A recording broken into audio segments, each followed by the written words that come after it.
எப்ப என்னுடைய முக ஒளி பெறும்? ஒழு செய்தால் மட்டும்தான் ஒளி பெறும். பள்ளிக்கு வரும்போது மட்டும்தான் ஒளி பெறும். மற்ற நேரத்தில் இருள் படர்ந்து விடும். சகோதரர்களே, குறித்து வைத்துக் கொள்ளுங்கள். அல்லாஹ் பாதுகாப்பானாக.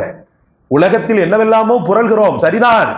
உலகத்தில் ஒரு அடையாளம் உங்களுக்கு கிடைப்பதற்காக நீங்கள் எவ்வளவோ பகீரத முயற்சிகளை மேற்கொள்கிறீர்கள், சரிதான். ஆனால் உங்கள் முஹம்மது ரசூலுல்லாவுக்கு நெருக்கமானவராக ஆவதற்கு நீங்கள் என்ன முயற்சி செய்தீர்கள் என்பது கேள்வி அல்லவா? ஒரு சஹாபி கேட்பார், யா ரசூலல்லாஹ், ஆகிரத்தில் நீங்கள் எல்லா நபிமார்களோடு இருப்பீர்கள், உயர்ந்த தரஜாவில் இருப்பீர்கள், நாங்கள் எல்லாம் சாதாரணமான மக்கள், நாங்கள் உயர்ந்த உங்களை பார்க்க முடியுமான்னு சொல்லி கேட்டார் அந்த சஹாபி. கேட்கும் போது பெருமானார் ஸல்லல்லாஹு அலைஹி வஸல்லம் அவர்கள் சொன்னாங்க, ஏன்பா முடியாது? அக்ஸிரு சுஜூத், சுஜூதை அதிகப்படுத்திக்கொள், அதிகம் தொழு.